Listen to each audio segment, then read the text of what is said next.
Hey guys, I just got back from doing the valve check and I just got an email showing that my Blackstone Laboratories oil analysis was finished. And it's just surprising. It took a while for them to get those results back to me, but I just got the document. I went ahead and blacked out, personal information, obviously, but it does show my name, Zongshen NC250, okay, engine oil, gasoline. We had 876 miles on the oil, and it's a 2021 RX3. Okay. So, here's the results and the comments that they sent to me. We don't know a lot about this engine, but we have seen a handful of samples from others with the same type. So I'm assuming that the RX3 is something they don't get a lot of, and we're going to go over these numbers here. And I think I may have set the bar as far as the averages, but you'll see that in a minute. Those other samples are averaged in the universal averages column, so this column here, and show typical wear levels after about 1,100 miles on the oil. Valve issues would likely show up as elevated iron, and your iron is okay, pretty much right where we expect it to be. Other metals look good too, and we found no significant contamination in the oil. The TBN is still strong at 4.5, lots of active additive left, and solubles are nice and low. Looks good from here. So we're going to go look through these numbers. So here are the elements and parts per million. And as you can see here, all the unit location averages are basically the same. Okay. Pretty much, I'm assuming my RX3 basically set the standard as far as the averages for RX3. That's what the unit location averages means. So let's say if I had a Harley, it would compare my Harley to all the other Harleys that they've ever tested, right? But I'm assuming that my RX3 is the only RX3 that's ever been tested, so that's why all the numbers are literally the same. Okay. However, when you compare it to the universal averages for any 250cc engine, potentially, that's of this general make, like they stated here,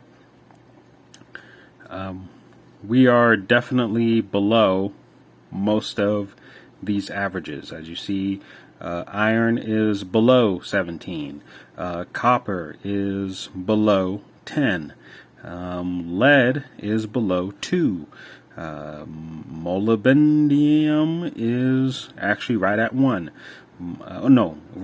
Below 29. Okay, tin is right at 1. Okay, and so on and so forth. Here we have all zeros. Here we are below 1 for manganese and at 1 for nickel. Down here, for boron, we are well below the boron threshold. Potassium, we have 0 potassium. This has 3. Sodium, we are at 4. This is 14. No, that was silicone is at 4. This is 14. We have sodium at 2. This is 18. And then we have calcium at 1826. Universal average is 1976. Phosphorus at 1091. We are actually above slightly with phosphorus, not much. Manganese is 19. We are below in 21. And lastly, barium is at, or zinc is actually higher at 1239, and universal average is 1189. And barium is at 0, and universal average is at 1. So our zinc and our phosphorus are both higher than the universal average. Everything else is below. But as they stated here, generally when you see valve issues, it would likely be elevated iron, and iron is well below the universal average. as shown. And we go down here, where we go to properties. All right, we're also well below or above wherever the values should be. So we're above 385 here. We are below 2 with fuel percent. Antifreeze, we're at 0. Water, we are below 0.1%. We're actually at 0. And solubles, they're at TR. I don't know what that means, but TBN is 4.5, which is well above 1, and everything checks out and shows where it should be, which is what I expected. Again, I never really anticipated the oil analysis to really show anything. Show anything that was completely out of the ordinary as far as valve accession is concerned. I really believe my theory that was described in my 6,000 mile review video to hold true. It's not that the aluminum or iron from the valve tappets or whatever is like chipping off or anything like that. It's not chipping off. It's just the alloy that the head is made out of. The impurities that are within that aluminum alloy, they're caving in.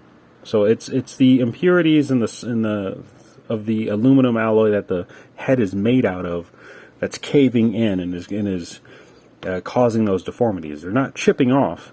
It's just like, let's say if you made a brick out of clay versus a brick out of Play-Doh, right? The brick out of clay, once it goes through its, tempering process, is going to be solid. The brick from Play-Doh is not. And it's not losing mass, it's just not as dense and not as rigid. Okay? So that's the issue.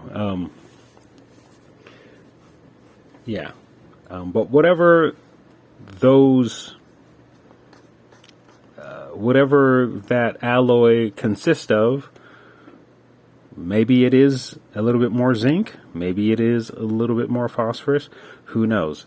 But as far as I'm concerned, at least we should be seeing elevated levels of aluminum or elevated levels of iron, which we are not seeing here. Those are the two main components that make up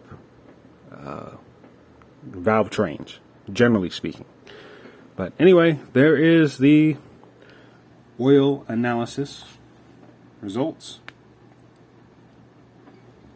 All right, and what I'll also do is I'll also let you guys see this little sheet here that just generally shows how to read a Blackstone Lab report. Okay, so it shows that here that you have your client ID. All right, this place is identify things like bypass and filtration. All right, mods. Okay, it's just a sample report here. All right, the amount of oil that was added in between changes. I never added any oil. I didn't have any oil burning issues. This column shows the average for all samples that they've seen. So the universal averages is what we were just looking at. The additives in this column are a mix of all oil of different types, so you can't compare them to your sample. Okay, so all this magnesium and phosphorus and zinc, this is really depending on what type of oil you have. Okay, so this really has nothing to do with valve train components. This is everything that's within the oil, and everybody's oil type is different. Alright, so the test and the properties box look at the physical condition of the oil.